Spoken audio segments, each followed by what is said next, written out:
Thank you for sticking with us. And welcome back to our second conversation for this morning. It's all about Fisherfolk Month, which will be celebrated, it's being celebrated actually, under the theme, Leave No One Behind in Building an Enabling Environment for Our Small-Scale Artisan Fisheries. And on set with us we have Ms. Desiree Arzu, who is the Communications Coordinator at the Wildlife Conservation Society, as well as Ms. Felicia Pelayo, who is the Media Relations and Communications Specialist at the Belize Tourism Board. Good morning to both of you. Good morning, lovely people. As I was mentioning earlier, it seems coincidence that they have you guys with hazel eyes hosting the show. And what do we say? He has hazel eyes. But it's good to be here. It Thank is you a guys pleasure. for having us. We're doing our media rounds, so we were on other media during the course of last week and the week before, promoting our activities for Fisherfolk Month. You might be wondering why Felicia is here from the BTB and we're talking about Fisherfolk Month, but the BTB has been supporting us with these initiatives and activities for quite some time. They've supported Reef Week activities, and now they're also once again supporting us for Fisherfolk Month, so we're happy to have them on board. I know that, and it's a pleasure having both of you ladies. Thank and I you. know that the month of June is celebrated annually as Fisherfolk Month, or Fisherfolks are recognized a bit more in June, though they're recognized throughout the year with all of the initiatives and all the programs and assistance, etc. Let's talk a bit about the focus on fisherfolks and why it's important to zone in to their work and what they do and how they contribute to nation. Yeah, well, you know, most of we like with seafood, right? Oh, I love it. Kongs fritters, Kong soup, you know, Kong ceviche, fish, lobster. The lobster season opens next month, and a lot of times we underestimate the work that goes into catching this seafood.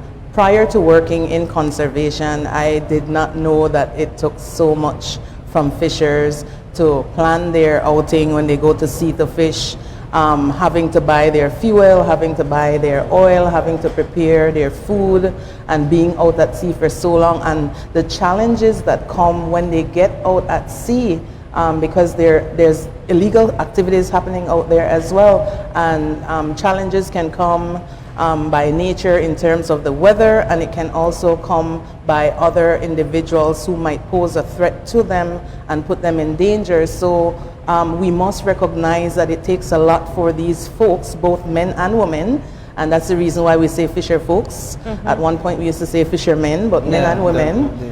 So it's important for us to recognize that it takes a lot to source seafood, not just for our tables, but also for restaurants where we go to have it to eat, for our economy, because it plays a vital role in our fisheries industry.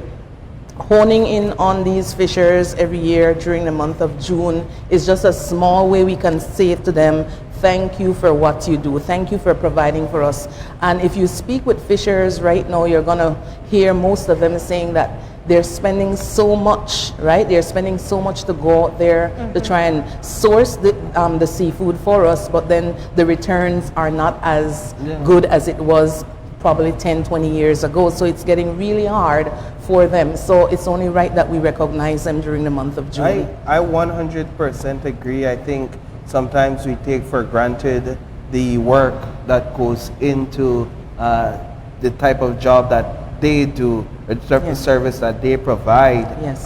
We don't necessarily have to go out there. We go to the fish market, and all we do is pay our money and get the fish. And we go home, we cook it, we enjoy it as a family without really thinking about the type of work that these men and women have to put in out there, the amount of hours they have to be out there to bring this food, seafood to the shores, but yet we expect it to be there every time we go out there. What are some of the activities or events prepared or planned for the month to honor and celebrate our fisher folk? So there are several activities that we have, and one of the things that we did this year, Robin and Paul, is that, and Belizeans listening and watching, is that we worked with other organizations, other partners that also do work for fishers and with fishers to find out what are some of the activities that they are having during the course of June, and we included those on our calendars. So if you look at the calendar that we sent, you're gonna see activities, for example, from Blue Ventures, from Mar Alliance, from the Turnif Atoll Sustainability Association, from the Ministry of Blue Economy and Disaster Risk Management. It's not just WCS activities, because the planning committee is not just WCS either. It's also made up of individuals from the Caribbean Regional Fisheries Mechanism, CRFM, from the Fisheries Department, from the CNFO, which is the Caribbean Network of Fishery Organizations, and also for the past 2 years we've been including the actual fishers as a member of the Wabafo Fisher Association from Dengriga, is also part of that planning committee. So you're going to see activities from these organizations, but I just want to highlight two of the big activities that we really look forward to every year is the Women in Fisheries Forum, which comes up on the 17th and 18th of June, and that's where women from all segments of the value chain, we call it in fisheries, are at this forum to talk about some of their challenges and their experiences, because women have different experiences from men.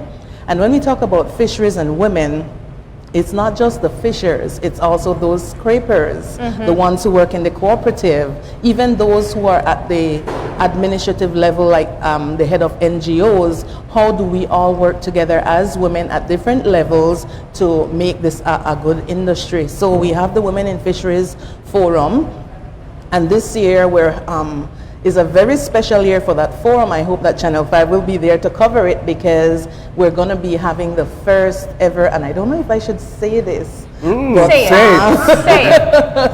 But yes, the first ever formation of a Women Fisher Association. Wow. That is a historic, and it's the women that asked for this. So that's going to happen on the 17th and 18th of June, and we're going to be down south doing that. And then one of the next big activities that we have every year is the Fisher of the Year Award. Yes. The call for nominations opened on the 3rd, which was yesterday, and it stays open until I believe the 20th of June, where you can nominate your fisher that you think deserves this title. There are stipulations, but you can reach out to myself at drzu@wcs.org for a nomination form, and then we also have a segment like for the younger people who prefer to do a video. You can do a video as well and submit it, no more than 2 minutes. So outside of that, we have several other activities, but those are two I wanted to highlight on this year's program. I want to get Miss Felicia in the conversation Yes. really quickly, because she's here representing the Belize Tourism Board.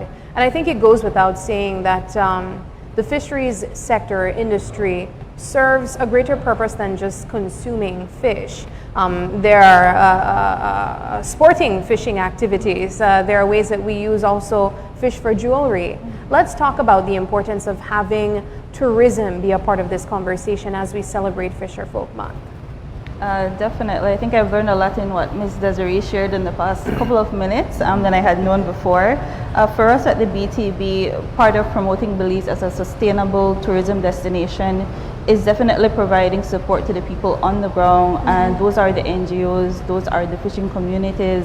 The fishing industry is definitely a significant part of the tourism industry, and there is no way to promote a sustainable tourism industry without promoting sustainable fishing practices.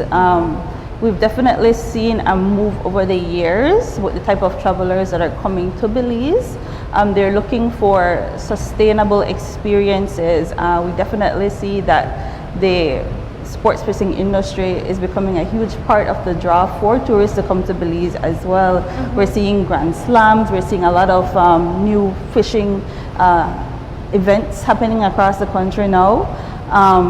For us, definitely the seafood is a big part of the attractiveness of our gastronomy. That's something that Belize is getting a lot of attention for, our creativity with our seafood, the sustainable practices. We know there are programs such as I think it's a Fish Right, Eat Right program that promotes sustainable fishing as well. For us also, by supporting National Fisherfolk Month, we're looking to support the people who are often the first in seeing what's going on in our oceans. You know, they're the first persons out there that are seeing any changes, any negative impacts that's happening. There's also this big culture in Belize, this big maritime heritage that we have.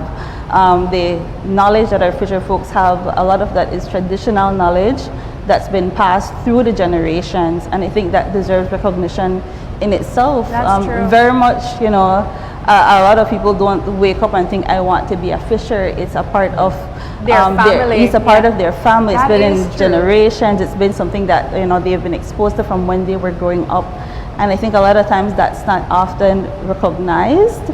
So for us, we do want to support the activities that the different partners are having. Also in the month of June for us, there is World Oceans Day. So we have Fisherfolk Month, which is a more national celebration, and World Oceans Day, which is a global celebration. Yes. And for us, we are always promoting the Belize Barrier Reef as this grand attraction, but it's also a part of our marine ecosystem that we need to protect. And it's interconnected. You need a healthy fishing industry to have a healthy, you know, marine ecosystem. For us last year for World Oceans Day, which is June 8th, so it's right here, this weekend, we had launched the Reef with a Beef campaign, social media campaign. And for us, that was a way to create awareness by having our barrier reef be the voice of a social media campaign and promoting, you know, why we need to take care of our marine resources, why we shouldn't be littering, why we should be having sustainable fishing practices. It's still very much an active campaign. There is an Instagram account, a Twitter account that people can go and follow, and you will hear our barrier reef basically trash talking in a fun and engaging way, but also creating awareness. So that's what we did last year during the month of June, and this year we will be having a small cleanup activity led by BTB staff in Belize City, and that's also again to bring awareness about why we need to protect our oceans. So for us, we definitely see that interconnectedness between the fishing industry and the tourism industry. I appreciate what you're saying, because what you're showing is that there is a space where tourism and conservation can coexist. Talk a bit, if you would, about the BTB's philosophy where that is concerned, the coexistence of tourism and conservation. Yes, definitely that's something that we saw really took off after the pandemic, that moved towards sustainable travel, sustainable tourism, and a big part of that starts right here at home with protecting our natural resources, whether it's terrestrial or marine. There is an impact that one has on the other. So for us, we very much try to support initiatives like National Fisherfolk Month. We definitely try to support the work that our partners, that these NGOs are doing on the ground. We very much try through our own campaigns, the Civic Pride campaign, for example, to encourage Belizeans to do our part, and also to recognize that there's individual actions that do affect our larger ecosystems. We see that Belize is very much being recognized as a leader in sustainability. And this year we're hosting the first World Sustainable Travel and Hospitality Awards. It's an inaugural awards, but Belize was chosen as the host destination for this awards that's being hosted for the first time in the world because of the conservation efforts, because of the sustainable tourism efforts that Belize was doing really before sustainable tourism, responsible tourism became buzzwords. And a lot of that was already being done on the ground by the NGOs in Belize. Do you think that tourists are interested in where their fish comes from and how it is fished?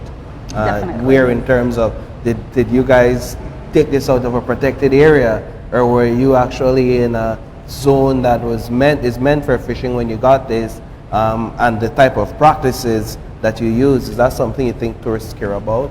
Definitely. On a whole, we're seeing that visitors and travelers, they're looking for authentic experiences. They're looking to support local economies. They're looking to enjoy local products. And Belize is lucky where we very much have those farm to table or sea to table type of experiences where we can say, you know, this fish was caught in this particular area, prepared fresh here. And people want to be a part of those experiences. They want to learn more. So definitely. Do you have any thoughts on that, Ms. Arzu? I agree with Felicia, because when we did the Fish Right, Eat Right program that she spoke about earlier, it's we're no longer doing it, but it's still an initiative that makes sense. That was one of the things that many of the restaurants that we worked with mentioned, that the tourists who come to Belize are looking for, like she rightly said, that authentic experience, and they do want to know where their seafood comes from. So that was part of the idea behind the Fish Right, Eat Right initiative. But I just want to hone in on one thing that Felicia mentioned earlier in regards to fishers not planning to fish, but it being something traditional and within themselves. Now, the word, if you notice this year's theme, there's a word in the theme, artisanal, and that's basically saying that these men and women are skilled at what they do. So, for example, and I say this on every show that I go on, this is what I've learned since I'm in the conservation field, that fishers have particular bait, special bait that they use to catch special species, and they know where to go to catch these special species. So you'll have fisherman or fisherwoman tell you, when the others are saying no fish not there, and they say fish there, and they know exactly where to go. They're using the wrong bait. And this is something that they acquired over the years. So their grandfathers, their fathers, their uncles, their brothers have been fishers for so long. They acquired this skill. Fisherman and fisherwoman, I tell you, when the weather look a certain way, you can't go fish, or if this is going to happen, you not have the number of fish that you expect to catch. So that's one of the reasons we want to recognize these folks, because the knowledge that they have, a regular John public or Jane public cannot have unless you're in that field for so long and you learned it over the years. I want to look at the month that is chosen to recognize fisher folk. Is there a particular reason why we are celebrating them in the month of June? That's a very good question. The 29th of June every year is Caribbean Fisher Folk Day. So we try to organize activities to coincide with that day. And a couple years ago, the lobster season was extended, the closure was extended to the end of June, so it's only right even more that we have it in this month, because the fishers are getting prepared to go out to sea at the beginning of July. So for example, you'll see one of the activities as the blessing of the boat that comes towards the end of June, because they're preparing to get their ice, get all their stuff and go out to sea, so that when the season starts, they're all prepared. So, but the main reason is that Caribbean Fisher Folk Day is on the 29th of June, so we do the month to coincide with that day. And I want to also touch on this year's theme, which is Leave No One Behind in building an enabling environment for our small-scale artisanal fisheries. And again, the theme coincides with the celebration of Caribbean Fisher Folk Day. It's a theme that that the FAO, usually if you look at the FAO guidelines, you will see some of the highlights of what they expect to happen within the fisheries industry. And like I said, for the women in fisheries particular, we want to include women, because for a long time they have been excluded and their input in the fisheries industry has gone unnoticed. So the theme represents something that we don't want to leave anyone behind. We want to include everyone if we're saying we're building the fisheries industry. How have we seen women's participation in fisheries grow over the years? Just because, like you rightly said, when we talk about fishing, we usually think fisherman. Yeah. Fisherman. Yeah. Even the saying go, fisherman no say fish stink. Never say fisherwoman no say fish stink, right? And that's our old time saying.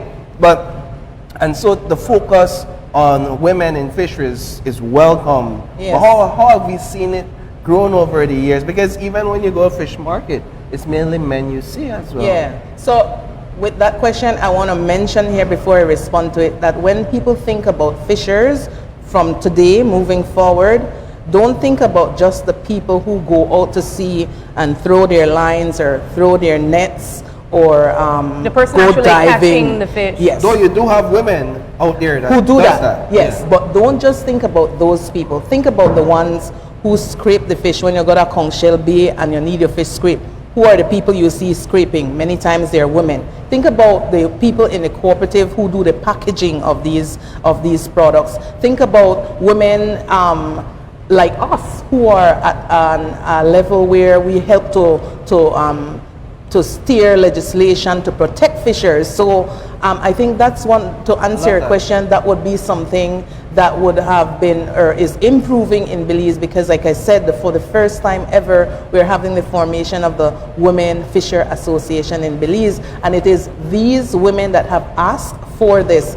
There are women, for example, in Sartaneja who are wives of fishers who have also contributed because they have opened, for example, like small Airbnbs. So they have, to go back to tourism, they have their little extra room in their own building for tourists. When they come, they can stay there and get this authentic local experience. There are women who make jewelry from lionfish, from the scale or the fins of the lionfish. There are women who do other things that might not be directly fisheries, but it's contributing to the fisheries industry. So moving forward, I would like for people to think about things like that when they think about the fisheries industry, not just fishers going out and fishing, but also contributing. And that's why I mentioned that when I was bringing Felicia in the conversation, because when we think of the fisheries industry, we oftentimes just think of throwing that line and catching that fish. But it's much, much beyond that at this point. We even have women taking part in sporting fishing activities. But I want to go back to the conversation of sustainable fishing and the collaboration with our fisher folk individuals. And I'm talking from the individuals catching the fish to the persons taking part in more commercial fishing, sporting fishing, and whatnot, and even the persons involved in jewelry making. Do we see the collaboration and the understanding from our fisher folk on the importance of fishing sustainably? You want to take that? I think you could speak a bit more to that. Collaboration in what sense? Do you believe that they understand the importance of fishing sustainably and how it impacts them, and of course Belize in a broader aspect? I think many of them do, but like with everything else, we still have to continue our work, because there are incidents where you have some fishers, for example, you guys have had it on the news where there are some fishers who fish outside the season, they're caught with illegal conch or they're caught with illegal products. So it's not something that it's not a one-time approach to conservation or sustainability. You can't come on, open your eyes once every year, every June, and say this is what should happen, and then don't keep the conversation going or the engagement and education going. So there are fishers who genuinely care about the environment and are doing what they should be doing to conserve it. And then, like with everything, you have those who are, but to answer your question, I think overall we have been making strides, and more positive stuff have been happening than negative. So we can't stop the work, and it's collaboration like what we're doing here with BTB and other entities that will help us to reach our goals, because definitely WCS cannot do it on its own. The BTB cannot do it on its own. It has to be a collaborative approach, and I'm sure you guys have heard those words so many times with different things, but seriously, it takes a village to get it done. Yeah, I think it's gradual transformation through information sharing and understanding. It's not easy to break traditional practices, but as we are more informed and as we're more exposed to different data and information, because technology is advancing, then we begin to understand the impacts some of our practices have on our environment, but as well as the good practices that we have. Just to kind of wrap up the conversation, I want to go back to the nominations for the Fishers of the Year. Walk us through one more time the process. How is it that if I know a family member or a good friend that's out there working in any part of the chain, how is it that I can get them nominated? And who decides at the end of the day which person is selected? Very good question. So if you would like to nominate a fisher for the Fisher of the Year award, you must first request the nomination form, because we don't have it online, but you can request a nomination form from the Fisheries Department at isabel.martinez@gov.bz. That's isabel.martinez, martinez.gov.bz, or from myself at WCS, darzu@wcs.org. Request the form via email. For those who don't have email, you can visit our office. We're at 1755 Coney Drive, and the Fisheries Department is on Newtown Barracks. Get a copy of the form, fill it out, 250 words for your essay, and there are other things that you need to fill out. For example, the nomination, the name of the person you're nominating, your name, your contact information, how long that person has been fishing, if they have a valid fisher's license, are they part of a cooperative, are they part of a fisher association? What are some of the things that qualify them in that 250-word essay? What are some of the things that qualify them to be Fisher of the Year? If you prefer, do a video. Do the same thing via a video, because you know the young people, they prefer for video. We don't want to write nothing. Right. So do a video, 2 minutes max, and do the same thing. But the only thing is, if you're going to be doing your video in your first language, whether that's Spanish, Garifuna, whatever it is, we need an English translation. In terms of there are certain criteria that the committee who does the judging look for when we're scoring.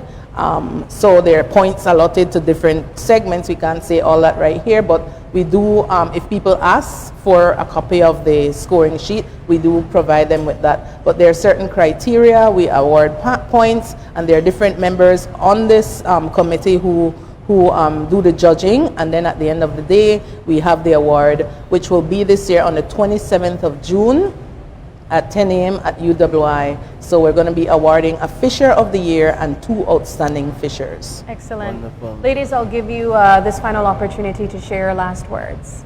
You could go ahead.